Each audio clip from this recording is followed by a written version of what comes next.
എന്റെ ഒരു തലേ വരാം സഹിക്കല്ലാതെ എന്തോ ചെയ്യാനാ. നാത്തോനെ എന്റെ മൂത്ത മരുകളുണ്ടല്ലോ. ജോസൂട്ടി ഊണ് തുടങ്ങിയോ? ഹോസ്പിറ്റലിൽ നിന്ന് ഫോൺ വന്നു, ലേറ്റ് ആവുന്നു. പിള്ളേർക്കാണെങ്കിൽ ഇന്ന് ഉച്ചവരെ ക്ലാസ് ഉള്ളൂ. എന്താ ചെയ്യുന്നേ? ആ കൊണ്ടിട്ട് പോയാ പോരെ, വന്നിട്ടുണ്ടാവല്ലോ. എന്റെ കർത്താവേ, ഞങ്ങളുടെ അവിടെ ആയിരുന്നെങ്കിൽ ഇപ്പം ഭൂമികൾക്ക് ഉണ്ടായേനെ.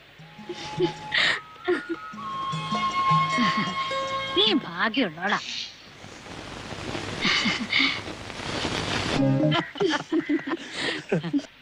കേട്ടാ മമ്മച്ചി, സ്വർണത്തിന്റെ തൂക്കം കുറഞ്ഞു പോയോന്ന് നിക്സൺ ഒരു സംശയം. പെങ്ങളല്ലേ, എത്ര വേണമെങ്കിലും കൊടുത്തോട്ടെ. കാറും വീടും ഏർപ്പാടാക്കാൻ ഞാനങ്ങോട്ട് പോട്ടെ ജോസൂട്ടി. വരട്ടുള്ളൂ, കടം വീട്ടാൻ പോകുമ്പോ ഏർപ്പാടാക്കാം. കല്യാണമൊക്കെ കഴിഞ്ഞിട്ട് മതി കടം വീട്ടലൊക്കെ. മാന്യന്മാര് വരുമ്പോ 4 കാലേ കിടന്ന് മറിയരുത്. ജോസേട്ടന് ചായ, അമ്മാമ്മച്ചിക്ക് വിത്തൗട്ട്. കല്യാണത്തിനിടാനേ എനിക്ക് കൂടെ ബസ് എടുക്കണ കാര്യം പറ. എനിക്ക് വേണ്ട. അതിന് നിന്നെ കല്യാണത്തിന് കൊണ്ടുപോകുന്നില്ലല്ലോ, നീ ആ വീട്ടുകാവല്. അയ്യോ പാവം, ചാണ്ടിക്കുഞ്ഞിനൊരു ഷർട്ടും മുണ്ടും എടുത്തു കൊടുക്കാം മമ്മച്ചി. എന്താ ഒരു ബഹളം? കുഞ്ഞെ ഒന്നുമില്ലേ? ജോസൂട്ടി, എന്റെ കാര്യം നിനക്കറിയാല്ല. തിരക്കൊഴിഞ്ഞിട്ട് നേരമില്ല. വേണ്ടതെല്ലാം നീ അറേഞ്ച് ചെയ്തോളാം. ഒന്നിനും ഒരു കുറവും വരുത്തരുത്. ഇതൊക്കെ ജോസൂട്ടിയോട് പറയണോ മോനെ?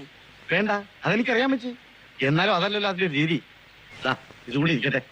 നീനയുടെ ആഭരണങ്ങളാ, ആവശ്യം വന്നാൽ കുറച്ച് ദിവസത്തേക്ക് പണയം വെക്കാലോ.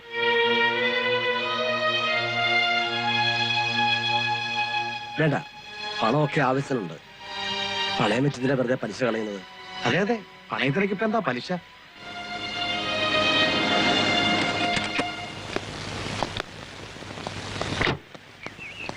അല്ല, നീ ഇതുവരെ എവിടെയായിരുന്നടാ? ഒന്നും പറയണ്ട എന്റെ അമ്മച്ചി, കല്യാണ സീസൺ അല്ലേ, കാറ് വല്ലതും കിട്ടും. നേരാണല്ലോ. ഒരു കണക്കിന് ഞാൻ ഒപ്പിച്ചെന്ന് പറഞ്ഞാൽ മതിയല്ലോ. പിന്നെ അഡ്വാൻസ് കൊടുത്താലോ ഉറപ്പിക്കാൻ പറ്റുള്ളൂ. കൊച്ചേട്ടാ, രാവിലെ കൈമളത്തിനടുത്ത് കാശ് കൊടുത്തു തരണേ. അത് നിനക്കൊന്നും കൊടുത്താ പോരായിരുന്നോ? കൊള്ളാം, കോൺക്രീറ്റ് കഴിഞ്ഞ് പണിക്കാരെ പറഞ്ഞു വിടാൻ പറ്റ പാടെ എനിക്കറിയാം. കണക്ക് പുസ്തകം തുറക്കാടാ. എത്ര രൂപ കൊടുത്തു വിടണം? തൽക്കാലം ഒരു 5000 കൊടുക്കണം.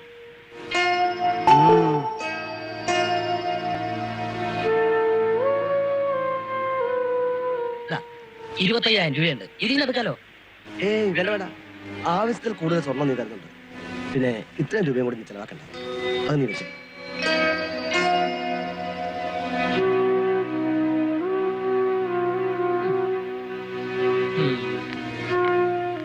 ബിസിനസ്സും വീട്ടുകാരും തമ്മിൽ എന്തിനാ ഇടർത്തുന്നേ? സ്വർണം നമുക്ക് അല്പം ലാഭത്തില് എനിക്ക് പരിചയമുള്ള കടയിൽ നിന്ന് എടുക്കാം.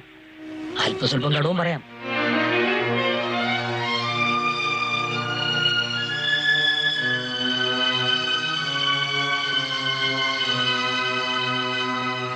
അതാ മോനെ നല്ലത്.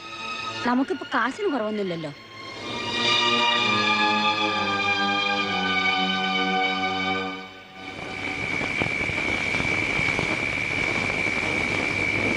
ആഹാ, ഇവിടെ വന്നിരിക്കായിരുന്നു. എന്ത് പറ്റി ജോസേട്ടാ? എനിക്കറിയാം, കല്യാണത്തിന് പണം ഉണ്ടാക്കാനുള്ള ആലോചനയല്ലേ?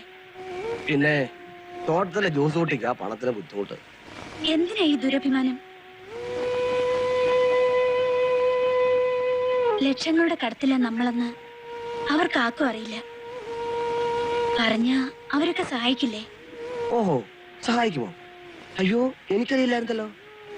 പണം വരുന്ന വഴി പറഞ്ഞാലേ ഇറങ്ങിയാണോ? ഒന്ന് പോടി അവിടുന്ന്. ഓ, ആരോടൊന്നും പറയൂല. കിട്ടാനുള്ള പണം വാങ്ങോ അതുമില്ല. ഇഷ്ടിക വിറ്റതിന്റെ കാശ് തിരിച്ചെടുത്താൽ തന്നെ നല്ലൊരു തുകയുണ്ട്.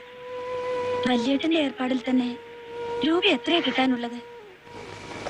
വല്യേട്ടൻ ഒരു പക്ഷെ അത് മറന്നു കാണും. അതിനെ ചോദിക്കണ്ട. അല്ലത്തിന് അതുകൊണ്ട് ആവൂ.